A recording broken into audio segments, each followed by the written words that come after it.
Thank you so much. I think the word exciting was a good one, but first, thank you so much for giving us this opportunity to come here and talk to Michael and about the floor. I think it is an exciting opportunity, and I really enjoyed that discussion. I'm sure everybody got a lot out of that.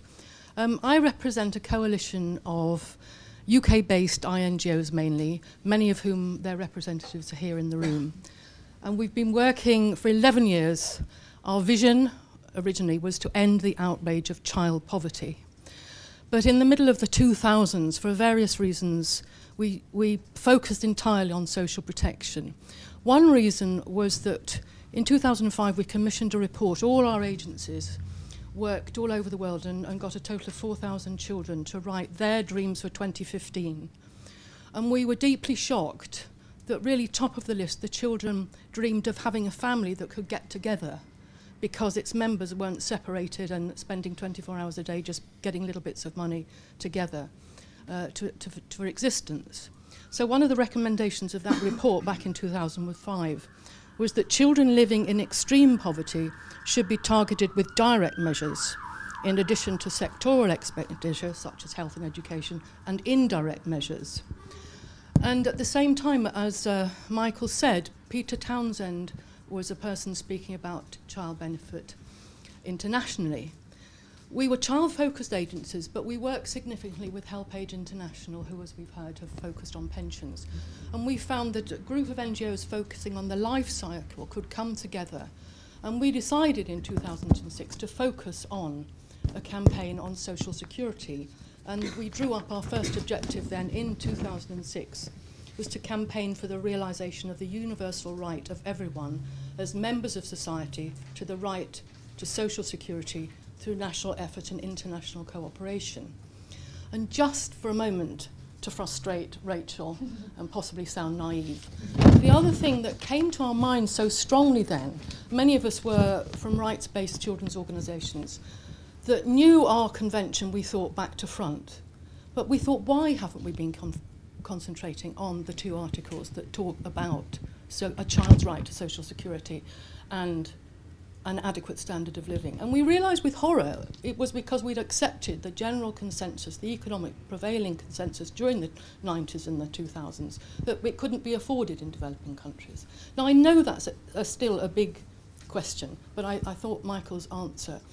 So I just want to, having thought through your presentations, your discussion, there are just 4 points that come to me that I would like to dwell on. I know I can't dwell on them in 2 minutes, but just emphasise. One is, I think, to keep in mind, it came up interestingly in one of your last answers. It is a right in itself and a means to ends. But I think in the last few years we have seen the instrumentalists gain the upper hand. You know, we're allowed to talk about social protection if it's food security and nutrition and climate change and the environment. But at the same time, there are people with rights, and in particular, children and older people and some people with disabilities who cannot work. And the idea that they should be expected to work to gain an income or to support their grandparents or grandparents support the children really it goes back to why those conventions were put in place. So I'd like to say that it's so refreshing that we're coming up to a recommendation that is going to embody those rights again, and then we can move on to the implementation. So the 2 points, it's a right in itself. There are particular groups of people who can't work, who need income security that we've got to provide for. As you mentioned, there is this big question, the tension between flexibility in a blueprint and what is ownership and what isn't. But, you know, I think in the recommendation, your phrase, tailored, I think, social protection floors, plural as you said, tailored to national circumstances, gives us, you know, how we can move forward. And if I may, Rachel, I just wanted to quickly remind people who may have come to an ODI meeting here a few years ago where your speaker was brought over by our coalition and HelpAge, Sida Bumba, who then was the Minister of Gender, Labour and Social Security in Uganda. And she's a very formidable woman. She later became Minister of Finance. But she sat downstairs in your bigger room and said, I am so fed up of donors and their consultants and NGOs giving me different what I should concentrate on. So I did my own research. And she found that the people, she said, I've got such a tiny budget, you know, what on earth am I going to spend it on? And she actually found that it was larger households with children. But her point was, the point that you've been making, you start somewhere, you get it accepted by government, by people who will push it, and you start with what you can afford, and you build it up as you redistribute, as your tax base extends. So I think the way the recommendation brings in the flexibility and enables to get over that tension between what is a blueprint and what is being forced on people, and what can be developed and negotiated through a consensual process at national level.